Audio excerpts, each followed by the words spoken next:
என்னோட ஒய்ஃப் என்னோட எக்ஸ் ஒய்ஃபுக்கு வித்துட்டா.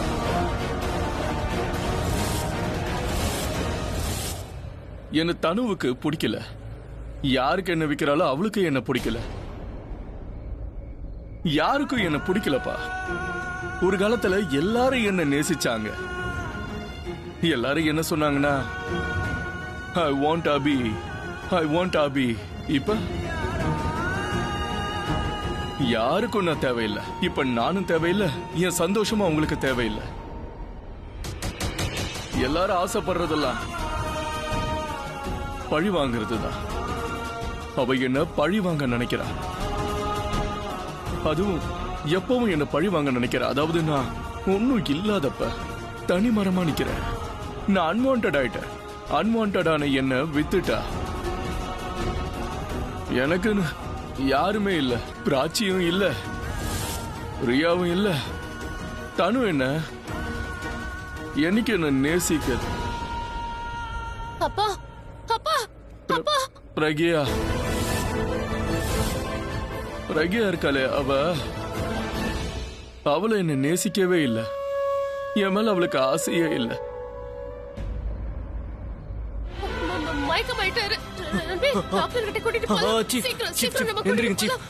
சீக்கிரம் வாங்க சீஃப்.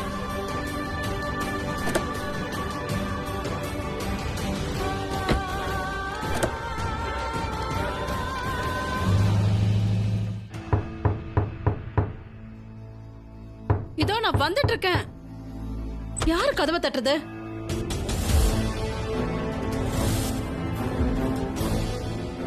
யார் வந்திருக்கா?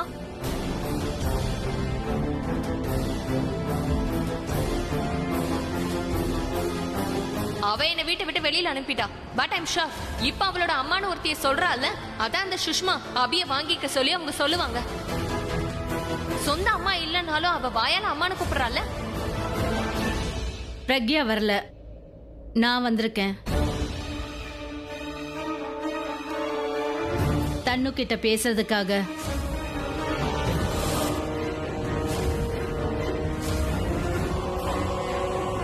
மே ஐ ப்ளீஸ்?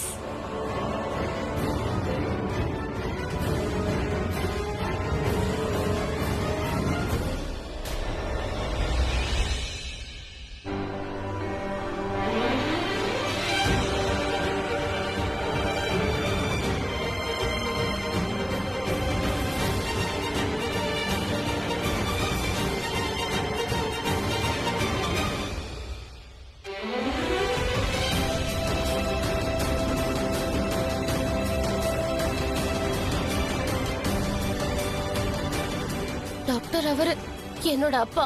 அவருக்கு என்ன ஆச்சு? எப்படி இருக்காரு? சீக்கிரம் சொல்லுங்க. அவர் குணமாயிடுவார்ல? அவர் இப்ப சரியா இல்ல. நல்ல வேலை டைம்க்கு கொண்டு வந்து சேர்த்துட்டீங்க.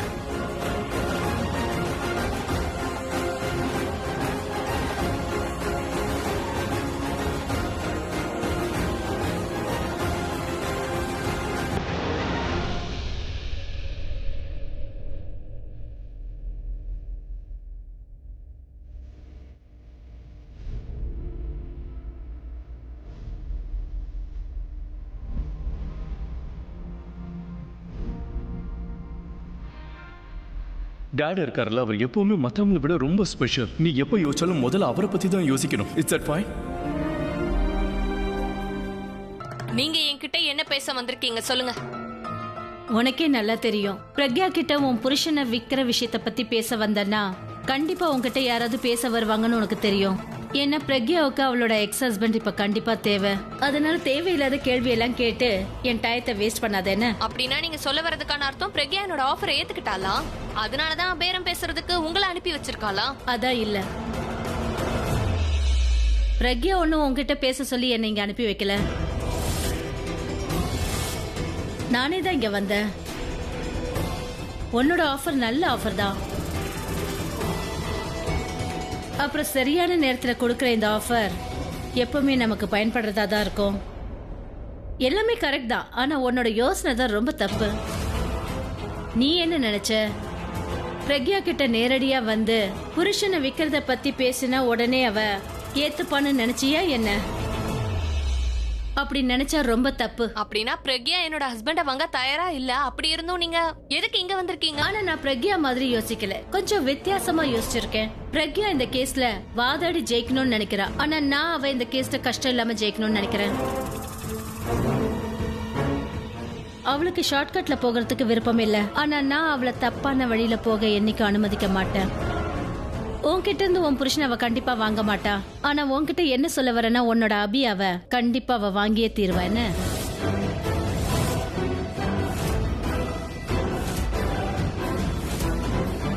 பிரக்யா கிட்ட நான் பேசிக்கிறேன், நான் அவளுக்கு புரிய வைக்கிறேன். முதல்ல இந்த விஷயத்த பத்தி நீங்க பிரக்யா கிட்ட பேசணும்னு தோணுச்சா இல்லையா? அதுக்கப்புறம் தானே நீங்க நியாயமா என்கிட்ட வர்றது நல்லா இருக்கும். இல்ல, முதல்ல நான் உன்கிட்ட தான் பேசணும்னு வந்திருக்கேன். நான் முதல்ல சொன்ன மாதிரி பிரக்யாக்கு எந்த விதத்திலயும் கஷ்டத்தை வர விட மாட்டேன். ஏன்னா அவளோட கஷ்டத்துக்கு காரணமே நீங்க 2 பேர் தான். பிரக்யாவோட கோர்ட் கேஸ்ல இருந்து அவளை காப்பாத்தி உங்களோட வலையில அவளை நான் சிக்க வைக்க விரும்பல. அதனால உங்க 2 பேருக்கும் கிளியரா ஒரு விஷயத்த சொல்லிடுறேன். அதாவது பிரக்யா உன் புருஷனை கண்டிப்பா வாங்கிப்பா, ஆனா அது கான்ட்ராக்ட் ஹஸ்பண்டா தான் இருக்கும்.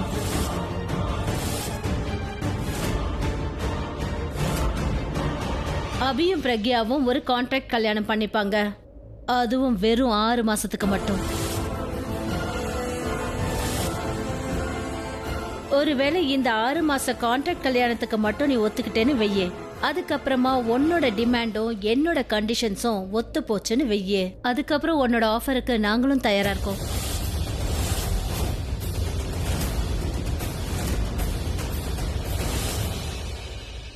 பிரக்யா பணத்தை கொடுத்து அதுக்கு பதிலா உன்னோட புருஷனை அவ வாங்கிப்பா.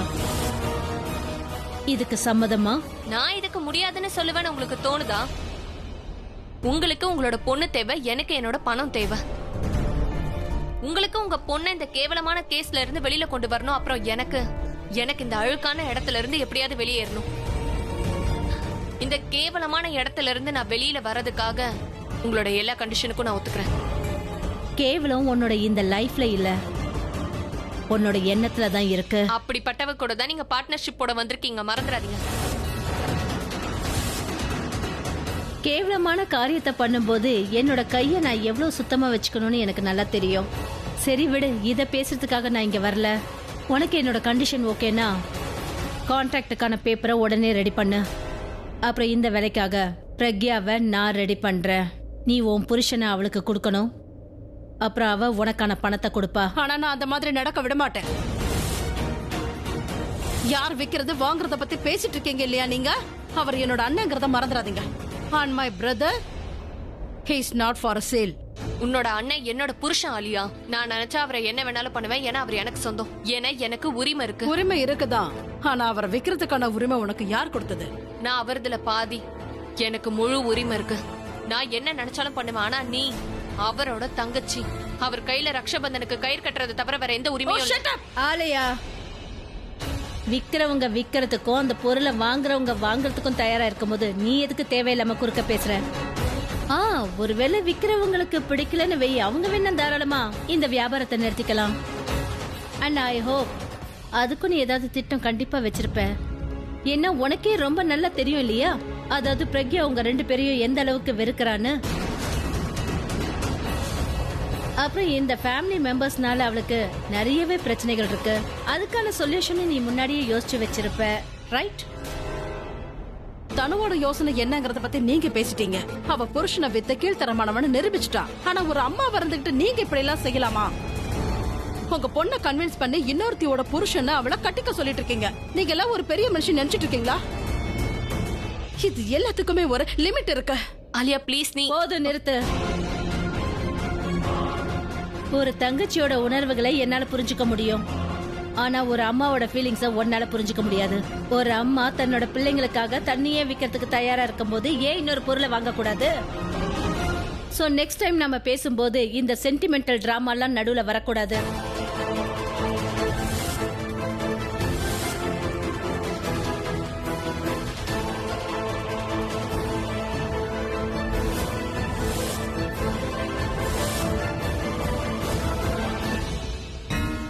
அந்த கௌரவ கண்டிப்பா நான் ஏதாவது பண்ணியாகணும். அவன் விக்டிம் ஆயிட்டு என்ன கல்பிரேட் ஆக்க முயற்சி பண்ணிட்டு இருக்கான். அவன் கம்பெனி காப்பாத்துறதுக்கு என்ன அசிங்கப்படுத்திட்டு இருக்கான். தனு அத சாதகமாக்கிக்கிறா. இப்படி ஒரு கேவலமான யோசனையோட வருவான்னு எனக்கு தெரியாதா? அவரை விக்கிறேன்றா. அவ என்னைக்கும் மாறவே போறதில்ல.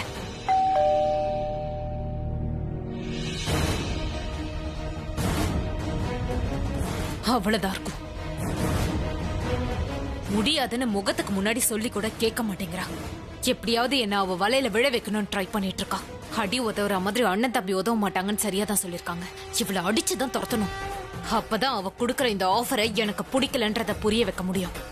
இவளுக்கு வேணா கல்யாணம் வேடிக்கையா இருக்கலாம், ஆனா எனக்கு அப்படி இல்ல. என் கல்யாண வாழ்க்கை உடைஞ்சு போயிருக்கலாம், ஆனா அதை கேவலப்படுத்த விட மாட்டேன்.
அம்மா, நீ இங்க இப்படி என் முன்னாடி வந்து இப்படி நிப்ப நான் எதிர்பார்க்கவே இல்லை. நான் நல்லா இருக்கேன். நீ நீ நீ பார்க்க எவ்வளவு அழகா இருக்க தெரியுமா? உண்மையதான் சொல்றேன், ரொம்ப அழகா இருக்க. நீங்களும் பார்க்க எவ்வளவு அழகா இருக்கீங்க தெரியுமா? உண்மையை சொல்றேன்னா நீ தான் அழகா இருக்க. தாலி நெத்தில குங்குமம் ரொம்ப அழகா இருக்கு. இதுக்கு முன்னாடி இப்படி நான் பார்த்ததே இல்லை. பார்க்க ரொம்ப அழகா இருக்கு. அழாத என்ன? நீங்க அழறீங்க. நான் அழல. நீங்க நான் சொல்றேன், நீ உள்ள வா. அம்மா,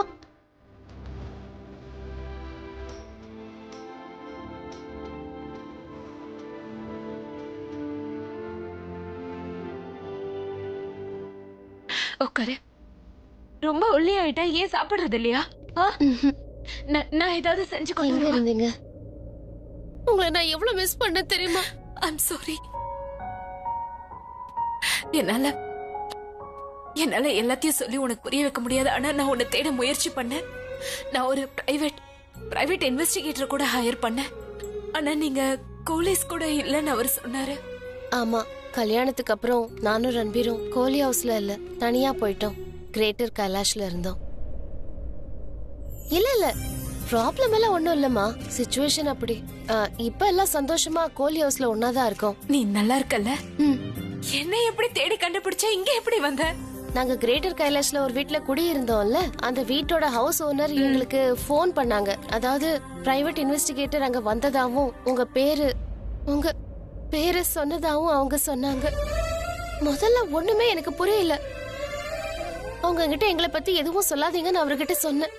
அப்புறம் அவர்கிட்ட அட்ரஸ் கேட்டு வாங்கிட்டு நேர்லயே உங்களை பார்க்கணும்னு தோணுச்சு. உங்க முன்னாடி வந்து நின்று உங்களுக்கு சர்ப்ரைஸ் கொடுக்கணும்னு ஓடி வந்துட்டேன். என் வாழ்க்கையோட பெஸ்ட் சர்ப்ரைஸ் இதுதான். நீ பிறந்தப்ப எனக்கு எவ்வளவு சந்தோஷம் ஏற்படுச்சோ அதே சந்தோஷம் இப்ப ஏற்படுது. உண்மையிலே ரொம்ப நிம்மதியா இருக்கு. ரியாவை மட்டும் இப்ப பாத்துட்டேன்னு வை, என் சந்தோஷம் முழுமை அடைஞ்சிரும். இப்ப ரியா எங்க இருக்கான்னு உனக்கு தெரியுமா? ரியாவை பத்தி நீங்க டென்ஷன் ஆகாதீங்க. அவ ரொம்ப நல்லா இருக்கா, சந்தோஷமா இருக்கா. ஏன்னா நான் இருக்கேன்ல, அவளை சந்தோஷமா பாத்துக்க வேண்டியது என் பொறுப்பு. இன்ஃபேக்ட் உங்களை கூட்டிட்டு போய் ரியா கிட்ட கண்டிப்பா காட்டுறேன். நம்ம 3 பேரும் ஒன்னா மீட் பண்ணலாம். நீங்க, நான், ரியா, அப்புறம் நம்ம 4 பேர் கூட ஒன்னா மீட் பண்ணலாம்.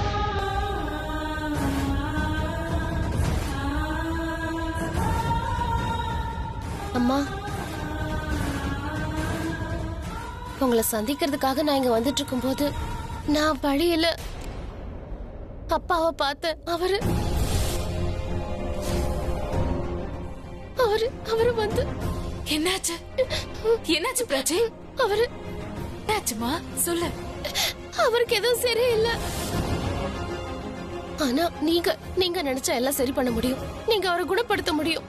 சரி சொல்லு, நான் என்ன பண்ணணும்? அவரை நீங்க உங்க கூட கூட்டிக்கோங்க ப்ளீஸ்.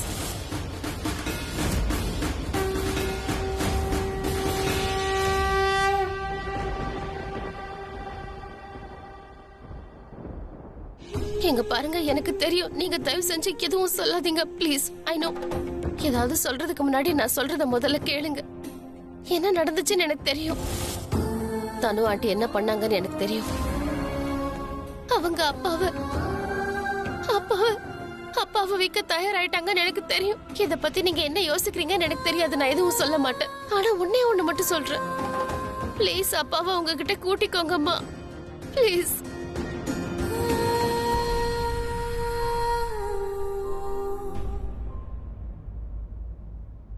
நீ என்ன சொல்ற? நீ என்ன சொல்றன்னு யோசிச்சுதான் சொல்றியா? நான் உங்க அப்பாவை, அதாவது உங்க அப்பாவை நான் விலைக்கு வாங்கணுமா? நான் சொல்ல வர்றது ஒண்ணுதான். அவரை உங்க பக்கத்துல வச்சுக்கோங்க. நீங்க வாங்கினாலும் சரி, வாங்கலனாலும் சரி, இந்த நேரத்துல நீங்க தான் அவர் கூட இருக்கணும். பிராச்சி, இத பத்தி நான் பேச விரும்பல. அம்மா ப்ளீஸ், நான் சொல்றத கேளுங்க. அம்மா, அம்மா.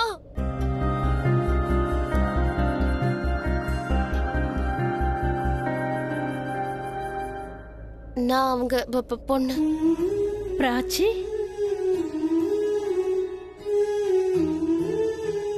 அப்படியே பிரக்யா மாதிரியே இருக்க. நிறைய விஷயம் அவ கூட நீ அப்படியே ஒத்து போற. பிரக்யா உன்னை பத்தி என்கிட்ட நிறைய சொல்லியிருக்கா, நிறைய விஷயங்கள் பேசியிருக்கா. நீங்க என்ன பிரக்யாவோட அம்மாவா நினைச்சுக்கோ. என்ன 2 வருஷத்துக்கு முன்னாடி பிரக்யா எனக்கு கிடைச்சா. அன்னில இருந்து நான் தான் அவளை பாத்துக்கிறேன்.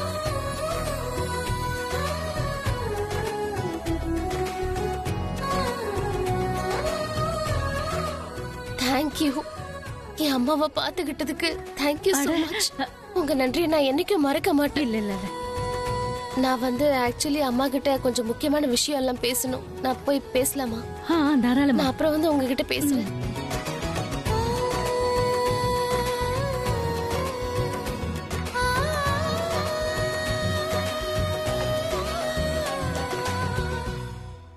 அம்மா, அம்மா நில்லுங்க. அம்மா நான் சொல்றத கேளுங்க. என்ன கேட்கணும்? நீ தனுவை பத்தி பேச போறல? அவளோட மோசமான எண்ணத்தை உங்ககிட்ட சொல்லிட்டு அத பத்தி நீ என்கிட்ட பேச வர? அத கேட்க விரும்பல. அவ சுயலாபத்தை பாக்குறா, அத நீ சப்போர்ட் பண்றியா? நான் தனு ஆண்டிய பத்தி இல்ல அப்பாவை பத்தி பேசிட்டு இருக்கேன். ரெண்டும் வேற இல்ல, வேற. ரெண்டும் ஒண்ணுதான் பிராச்சி. நீ உங்க அப்பா வாங்குறத பத்தி பேசிட்டு இருக்க. அவர் தண்ணியை விற்க தயாராயிட்டாரா என்ன? இல்லன்னா அவருக்கு விலையை என்னால் நிர்ணயிக்க முடியும்னு நினைக்கிறியா? நீங்க அந்த மாதிரி யோசிக்க மாட்டீங்கன்னு தெரியுமா? அதனால அந்த மாதிரி பேசி அப்பாவுக்கும் உங்களுக்கு இருக்கிற உறவை நான் கொச்சப்படுத்த விரும்பலமா. எங்களுக்குள்ள எந்த உறவும் இல்ல.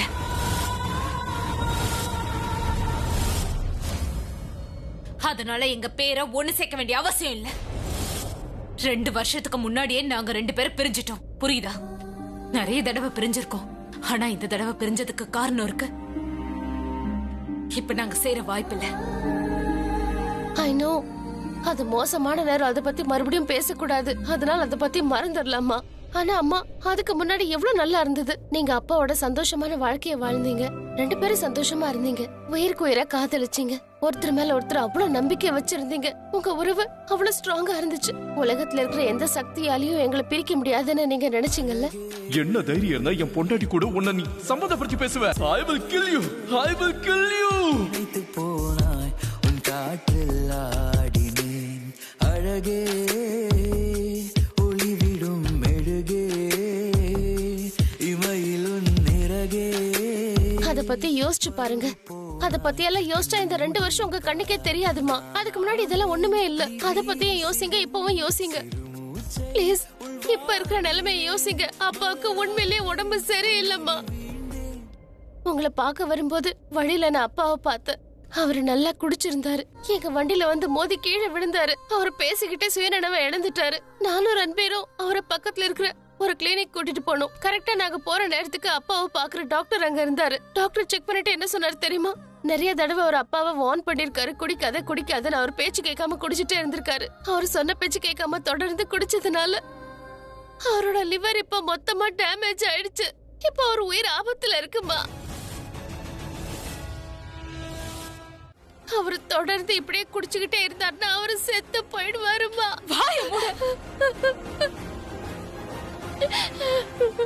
நீ இந்த மாதிரி பேசாத, என்னால கேட்க முடியல. கேட்க முடியாதுல்ல. செத்துருவாருங்கிற வார்த்தையே தாங்க முடியல. அப்புறம் எதுக்குமா அவரை தனியா விடுறீங்க? அவர் தனியா இல்ல, அவர் ஃபேமிலியோட இருக்காரு. ஃபேமிலியா? அதுவா ஃபேமிலி? அது ஃபேமிலியா இருந்திருந்தா அப்பா இந்த நிலைமைக்கு ஆளா இருக்க மாட்டாரு. நான் பணத்தை பத்தி பேசல. பணம் இல்லாம கூட ஜனங்க வாழ்ந்துட்டு தான் இருக்காங்க. வாழ்க்கைக்கு தேவை அன்புதான். அந்த ஃபேமிலில அது எதுவுமே இல்ல. அப்பாவுக்கு வாழ்க்கையில முக்கியமா என்ன தேவை தெரியுமா? அன்பு, அக்கறை, அனுசரணை. அது உங்களாலதான் கொடுக்க முடியும். ஒருவேளை டாக்டர் சொன்னது உண்மை ஆயிடுச்சுன்னா, டாக்டர் வந்து அப்பாவோட டெஸ்ட் ரிப்போர்ட்டை பத்தி எங்களுக்கு சொன்னாரு.